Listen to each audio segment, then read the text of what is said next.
किया है वो ठीक नहीं है, पर भगवत प्रेरणा से उसके मन में ये बात आ जाती कि अरे भगवान का अवतार हो चुका है, परमात्मा का अवतार हो चुका है, अब कंस का भी नंबर आने ही वाला है। हो सकता है शायद कंस इसीलिए उनको बुला रहा है। ऐसा भगवत प्रेरणा से उसके कंस अक्रूर का मन बदल जाता और इसी ऊहापोह में उनकी रात गुजर गई। सुबह कहते हैं उन्होंने अपने दिव्य रथ को सजवाया, उसमें पवन वेग से चलने वाले कहते हैं घोड़ों को उसमें लगवाया।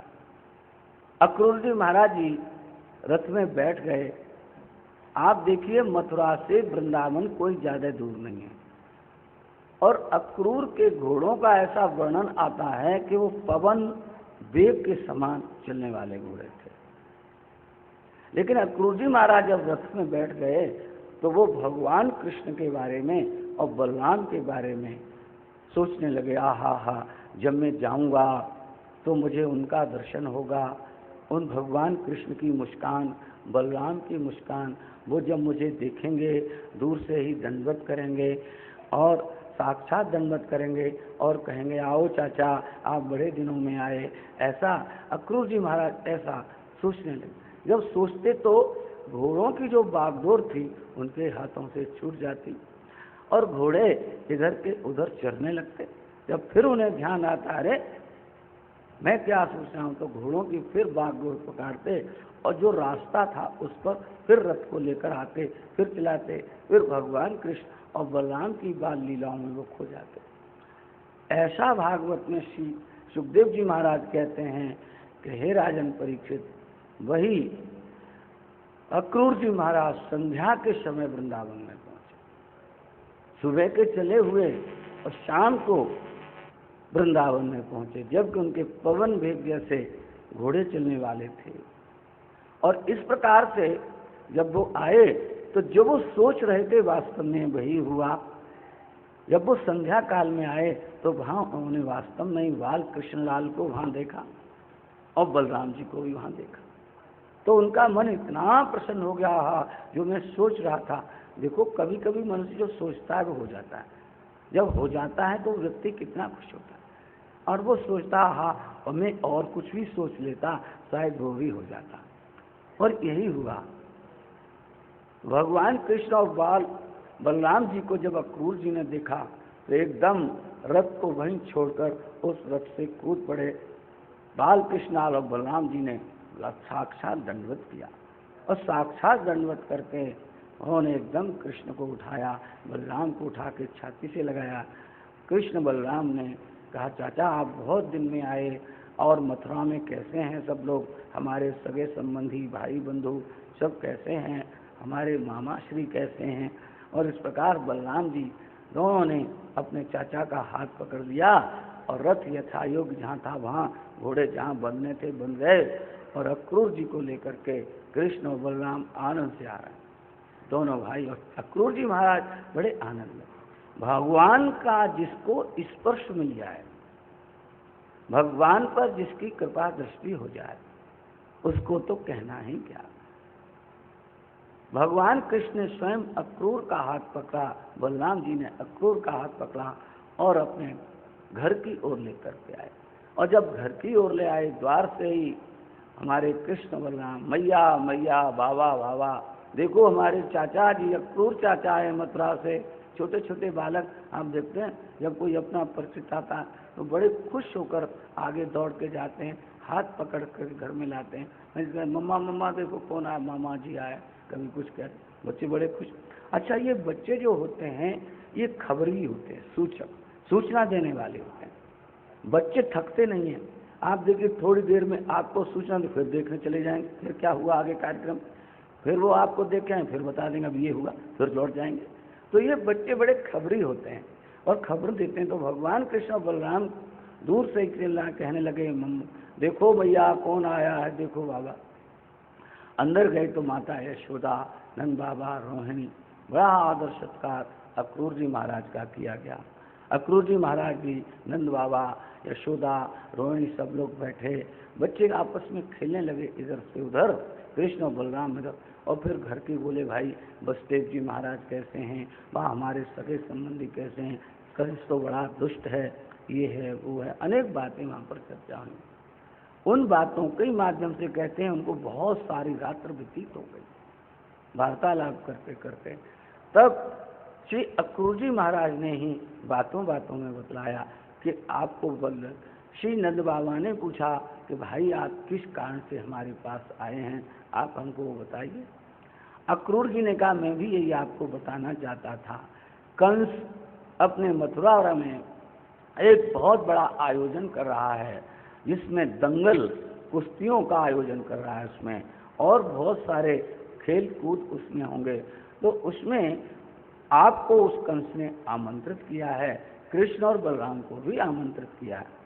अक्रूर जी महाराज ने और कोई बात उनको ऐसी नहीं बताई, अगर हम ऐसा बता देंगे तो नंद बाबा का भी मन खराब होगा, लेकिन भगवान कृष्ण और बलराम से अकेले में अक्रूर जी की जब बात हुई तो उन्होंने कहा चाचा जी आप चिंता मत करो, और बाबा जी से बाबा से आप ऐसी कोई बात मत करना, आप सीधा सीधा बोलो कि बहुत बढ़िया दंगल होगा, ये होगा, नहीं तो बाबा डर जाएंगे, मैया डर जाएगी और हमको जाने नहीं देंगे मथुरा, इसलिए आप उनसे सीधी सीधी यही बात कहो।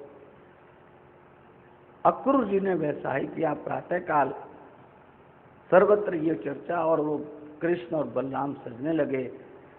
नंद बाबा ने प्रातःकाल बहुत सारे अपने गोपों को बुलाया, बच्चों को बुलाया कि भैया कल चलो मथुरा चलना है, छकड़े सजाए गए, कृष्ण और बलराम भी सजने धजने लगे।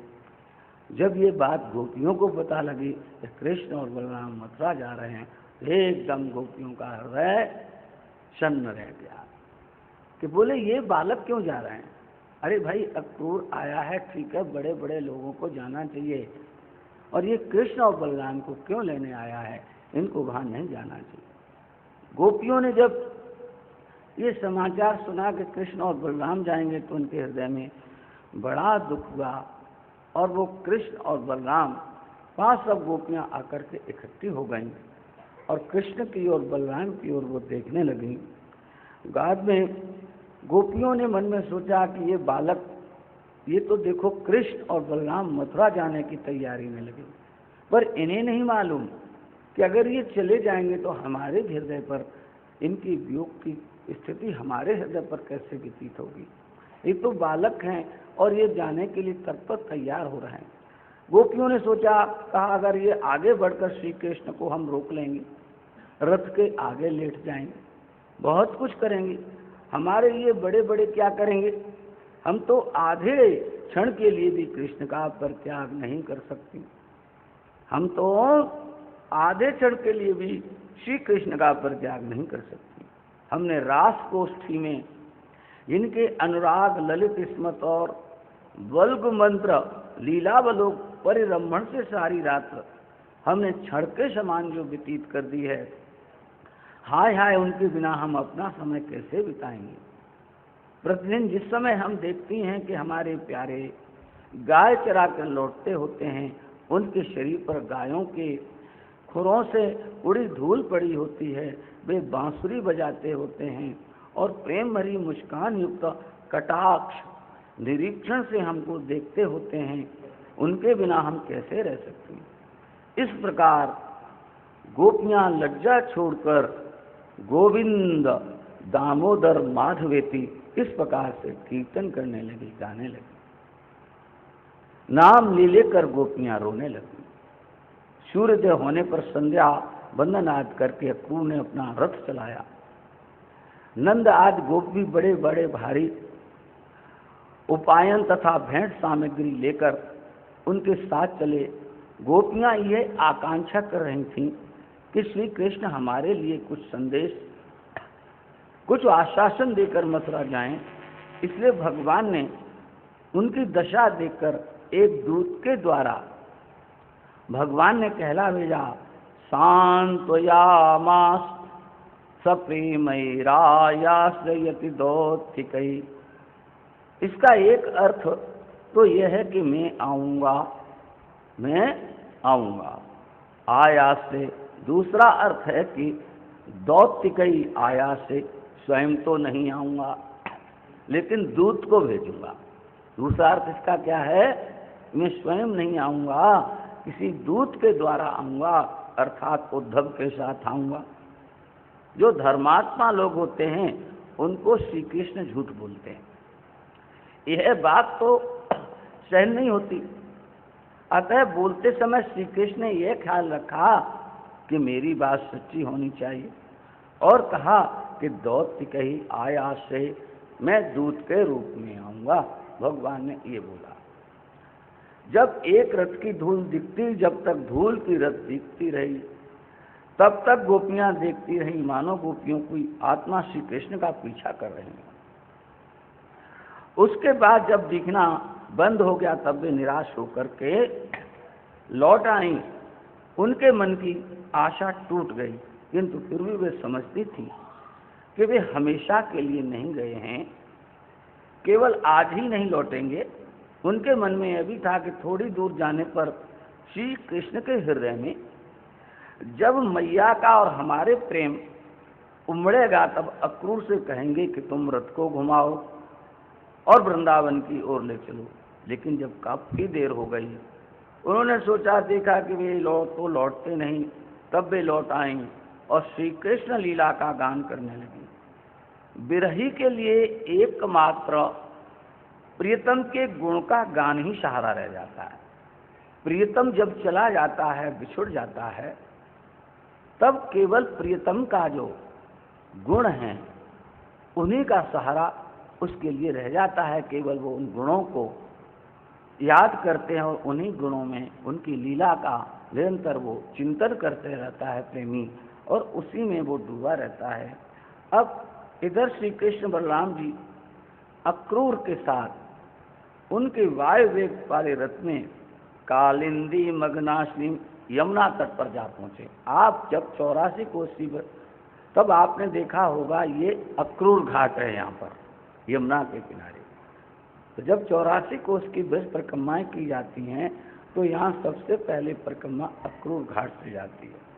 फिर इधर होती ही मधुवन वगैरह से फिर धीरे धीरे ये परिक्रमा, इस प्रकार से परिक्रमा होती।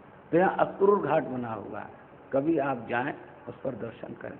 उसका नाम ही अक्रूर घाट पड़ गया कि भगवान कृष्ण और बलराम को लेकर अक्रूर जी महाराज। अक्रूर जी ने सोचा कि चलो यमुना मैया में ये अघनाशिनी हैं, पापों का शमन कर देती हैं, इसमें इसलिए हम यमुना मैया में स्नान कर लें, फिर मथुरा चलेंगे। अब कृष्ण बलराम तो हमारे साथ हैं, अब भले ही देर में पहुँचे, कोई चिंता की बात नहीं। तो उन्होंने कहा, लालाओ हम तो जो है यमुना में स्नान करते हैं, तुम यहाँ बैठे रहना। भगवान कृष्ण और बलराम रथ पे बैठे हुए हैं। अब उनके मन में फिर चिंता हुई कि इन बालकों को ले तो आया, पर ये बालक बड़े सुंदर हैं, इतने सुंदर हैं, और कंस बड़ा निर्दयी है, क्या मालूम इनको मार दे। उनके मन में बड़ी दुख आई, और वो यमुना जी में गए, अपना नित्यनेम यमुना के किनारे बैठकर किया, और जैसे ही उन्होंने डुबकी लगाई, बोलिए यमुना मैया की जय, और डुबकी लगाई जैसे ही, तो वहाँ क्या देखते हैं, यमुना में कृष्ण और बलराम भी वहाँ पर ही यमुना में। जब उन्होंने डुबकाई तो उसमें देखा, तो एकदम वो ऊपर निकल आए, कह रहे कृष्ण और बलराम को तो मैं रथ में छोड़ के आया, यहाँ कैसे आ गई। और अक्रूर जी ने जब वहाँ देखा तो वो रथ पर विराजमान है दोनों भाई। फिर गए नहाने के लिए। जब नहाने के लिए फिर गए यमुना में फिर जब डुबक लगाई, तो वहाँ उन्होंने क्या देखा कि सुंदर शेषशाही भगवान शंख चक्र का अपन लिए शेष शैया पर भगवान विराजमान हैं, और अक्रूर महाराज को अभय दान कर रहे हैं कि आप चिंता मत करो, आप हृदय में बिल्कुल भयभीत मत हो, और मेरा में कंस का वध करने के लिए यहाँ पर मेरा जन्म हुआ है। पृथ्वी की प्रार्थना सुनकर के ही मैं इस धरा पर आया हूँ, आप चिंता मत करो, मुझे मथुरा ले चलोगा। और जब देखा उन्होंने तो एकदम फिर डुबक लगाई कि मैंने ये क्या देखा। तब अक्रूर को निश्चय हो गया कि नहीं, ये परम प्रभु परमात्मा का ही स्वरूप है, लेकिन भगवान की स्वजन मोहनी माया एकदम तुरंत कभी कैसा ही मन बना देती, कभी कैसा ही मन बना देती अक्रूर। और अक्रूर जी ने स्नान किया, बंधन संध्या वंदन किया, यमुना को प्रणाम करके फिर उन्होंने रथ को आगे बढ़ाया जा करके। अब आगे जा करके जब मथुरा में पहुंचे, मथुरा में जैसे ही प्रवेश किया तो वहाँ पर उनका जहाँ पड़ाव नंद बाबा इत्यादि का लगा था, उन्होंने कहा, भगवान कृष्ण और बलराम ने कहा, बाबा आप जहाँ जुड़ने की जगह आप भाव ठहरो, और हम लोग कभी शहर में आए नहीं, हमारा मन करता है इस मथुरा को देखें, हमारी ननिहाल कैसी है, ये हमें देखना चाहिए, हमारे मामा जी वगैरह कैसे हैं, क्या है। तो बच्चों का मन कदाचित जब पहली बार शहर में जाते हैं तो बड़ा उन्हें अचंभा होता है, क्योंकि नगर जो हैं, बड़े बड़े नगरों का अलग उनका सजावट होती है, सड़कें होती हैं। ये तो अब तक वृंदावन में घूमते रहे, तो उन्होंने कहा कि आप लोग जो है पड़ाव पर जहाँ हैं वहाँ जाओ। भगवान कृष्ण और जितने उनके सखा थे वो सब उन बैरियों से उतरकर और मथुरा में भगवान ने प्रवेश किया। जब बस मनुष्य संसार के चक्कर से छूटने वाला होता है, तब संतों की उपासना द्वारा उसकी मति आपके चरणों में लगती है। हे अनंत शक्ति वासुदेव सर्वभूत निवास, मैं हम आपको नमस्कार करता हूँ, ऋषिकेश की आपकी शरण में हूँ, मेरी रक्षा कीजिए। इस प्रकार अक्रूर जी ने स्तुति की, और जैसे कोई नट अपना नाट्य का पात्र बदल देता है, वैसे ही श्री कृष्ण ने अपना स्वरूप बदल दिया। और उसके बाद भगवान मथुरा में जब प्रवेश करने लगे, सारे ग्वाल बाल चलने लगे, तो जब उन बालकों को जिनका नाम मथुरावासी सुना करते थे, लेकिन कंस की डर से कोई कुछ कहता नहीं था, न कोई वृंदावन की ओर जाता था, और जाता भी था तो कभी बताता नहीं था। लेकिन जब भगवान कृष्ण और इन दोनों बालकों को जब देखा तो लोग देख करके बड़े प्रसन्न हुए। हा, देखो जिन बच्चों का हम नाम सुनते थे, नंद बाबा के दोनों बच्चे, उनको जितने भी नर नारी, जितने भी दुकानदार बाजारों में थे, वो सब देखकर बड़े प्रसन्न हुए। और बच्चे भी खूब मथुरा के उन बाजारों को इधर उधर देखते हुए चल रहे हैं। सुखदेव भगवान कहते हैं, राजन, भगवान श्री कृष्ण ने सोचा कि देखो मैं मथुरा में प्रवेश कर रहा हूँ, मुझे कोई ऐसी लीला करनी चाहिए यहाँ पर कि जिससे जो मथुरा के लोग कंस से डरे हुए हैं, उनके मन का भय दूर हो जाए, मुझे यहाँ पर ऐसी कोई लीला करनी चाहिए। और उसी क्षण क्या हुआ कि कंस का धोबी, और वो कपड़े भी रंगता था और कपड़े भी उनके धोता था कंस के, वो अपने कंस के वस्त्र लेकर के उधर से आ रहा था, और उसके साथ में बहुत सारे सेवक थे, कंस के कपड़े भी बहुत थे। उन्होंने कहा, भाई कि हे, उसने कहा कि तुम ये क्या ले जा रहे हो, भगवान कृष्ण ने कहा। तो धोबी, कंस का धोबी था, तो मदान मद में रहता, लोगों बड़े आदमियों के जो सेवक होते हैं उन्हें भी बड़ा गुमान हो जाता है। जितना गुमान उस बड़े आदमी को नहीं होता है, उससे ज़्यादा जो उनके भृत्य होते हैं, जो सेवक होते हैं, जो उनकी सेवा में होते हैं, उनको ज़्यादा हो जाता है। तो ये कंस बड़ा मदान था। और ये कंस मालूम है कौन था? ये वही धोबी था जो राम काल में जिसने कहा था कि सीता को तो भले ही राम ने रख लिया, अगर मेरी पत्नी अगर चली जाती तो मैं इसको कभी नहीं रखता। और इस लोका उससे बचने के लिए भगवान का माता सीता ने वनवास में वाल्मीकि के आश्रम में रहकर, ये वही धोबी था। अब कंस के यहाँ आकर के ये भृत्य बना और भगवान कृष्ण का प्राकट्य हुआ यहाँ पर, तो वही भगवान ने पहचान लिया, ये वही धोबी है हमारे जब मेरा राम में अवतार हुआ था। और भगवान ने कहा, यहाँ मुझे लीला भी करनी है, मथुरा के लोगों का भय भी मैंने दूर करना है, ऐसी मैंने। और उसने कहा कि आप ये, बोले भाई ये कंस के वस्त्र हैं। तो भगवान कृष्ण ने कहा कि देखो कंस तो हमारे मामा जी हैं, तो इस कारण से तुम भी हमारे मामा जी हुए। अरे भाई कुछ वस्त्र हमको भी दे दो, हम लोग भी इनको पहने। तो उस धोबी ने क्या कहा मालूम है? तुम मेरे गमार लोग हो, तुम पहाड़ों में रहने वाले लोग हो, तुम ग्रामीण लोग हो, तुमको ढंग भी आता है, तुम्हारे के लायक ये पैर कपड़े नहीं हैं। और ये जब सुना भगवान ने कहा अच्छा हम लोग ग्रामीण हैं तो क्या हमको अच्छे कपड़े पहनने का अधिकार नहीं है क्या? क्या नगर के लोग अच्छे कपड़े पहन सकते हैं? तो एक भगवान श्री कृष्ण कहते हैं अपना ऐसा थप्पड़ मारा उसको, और कहते हैं उसका जो सिर था धड़ से अलग हो गया। और जो जितने वहाँ दुकानदार थे और लोग जो देख रहे थे भगवान कृष्ण की रूप माधुरी को, उनकी चाल ढाल को, उनकी मस्ती को, उनके साथ में ग्वाल बाल थे, उनको कहा अरे ये बालक तो बड़ा गजब का है, इसके हाथ में क्या तलवार है क्या है? मारा थप्पड़ और कट गया, इसका सिर धड़ से अलग हो गया। अब तो जितने उनके भृत्य थे धोबी के साथ में जो और लोग चल रहे थे वो सो डर करके भाग गए। भगवान कृष्ण ने कहा मित्रों पहनो पहनो कपड़े पहनो, ये हमारे मामा जी के कपड़े हैं, पहनो पहनो। और महाराज उन बालकों ने वो कपड़े खोल खोल कर उनको पहना। अब बच्चे तो छोटे छोटे, और कंस कितना बड़ा था जिसमें 10,000 हाथी का बल था, दुशासन में भी 10,000 हाथी का बल, भीम में भी 10,000 हाथी का बल था। और एक ही काल के ये लोग थे उस काल, दुर्योधन में भी 10,000 हाथी उस काल में। तो इस प्रकार के ये बलशाली लोग, उसके कपड़े कितने बड़े बड़े होंगे। अब उन बालकों ने जब पहने उन कपड़ों को, तो वो कोई वहाँ इधर जा रही है, कहीं जा रही है, नीचे वो कपड़े लटकते जा रहे हैं।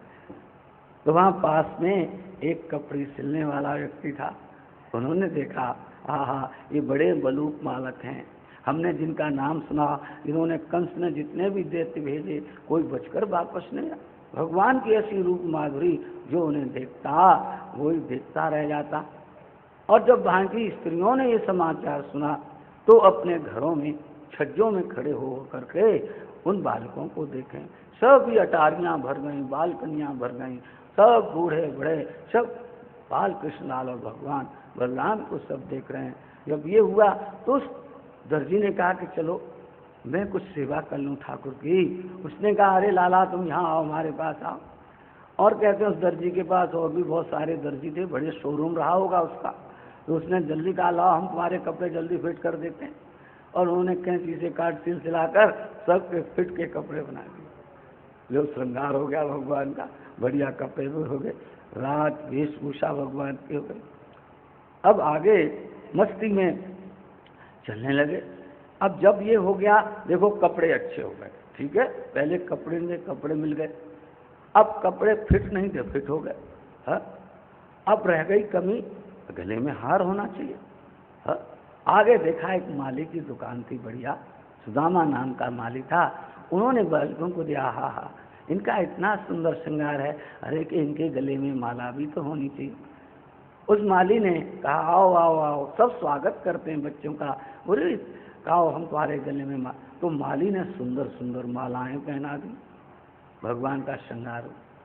अब आगे भगवान चले तो बोले, एक बोला मनसुखा लाला हमारे कपड़े भी अच्छे हो गए, बोले हाँ, और बोले गले में माला भी हो गई। अब बोले भी और थोड़ी बहुत कुछ कमी तो रह गई है। कि बोले क्या कमी रह गई? अरे भाई चंदन भी तो होना चाहिए माथे पर। है हम तो ब्रजवासी लोग हैं, बिना चंदन के माथा ब्रजवासी का हो तो लोग कहते रहे क्या ब्रजवासी है तू। है चंदन जरूर माथे पर होना चाहिए। और जब भगवान आगे चले तो कंस की भृत्या सेविका